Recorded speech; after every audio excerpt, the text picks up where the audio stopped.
Hello, my name is Micah Weinflash, one of the account managers here at Malili, and in this video we will be going over the various Blackout tabs that are installed to your workspace after you've completed your Blackout installation. Once in your workspace, we're going to navigate to the Blackout tab here. The first tab you'll see is the Blackout Projects tab. Here is where you can create automated projects for working with large numbers of documents, such as images, spreadsheets, and PDFs. The next tab you'll see is the External Markups tab. Here, you can download and upload Excels and PDFs that can't be easily worked with in Relativity that you will redact externally. Our next tab is the Blackout Audits tab. Here, you can download a CSV of manual actions taken with Blackout against documents in the workspace. Next to that, we have the Blackout Reports tab. Here, you can generate a CSV of Relativity document fields at the document or markup scope for a saved search. Next to that, we have the Blackout Settings tab, where you can manage custom words and phrases for use with manual text redactions on spreadsheets.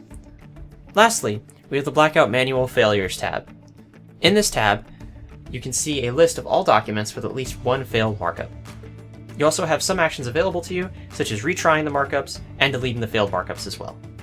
By default, Workspace and System Administrators have access to all Blackout subtabs. When a user has access to a Blackout tab, they can perform all actions available within that tab. If access is needed for a single user, tab permissions can be granted per tab. For example, when a case admin wants to give a reviewer the ability to work with external markups, they can grant access to just the External Markup tab. To do this, in the Workspace, navigate to Workspace Admin,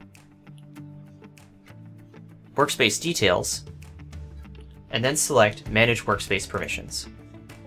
Select Tab Visibility, and select your group from the dropdown. Look for the Blackout tab,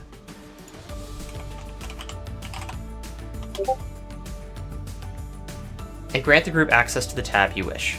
Then hit Save. I hope this video has been of some help to you. If you have any additional questions about permissions or how to use these various tabs, please see our other videos in this series.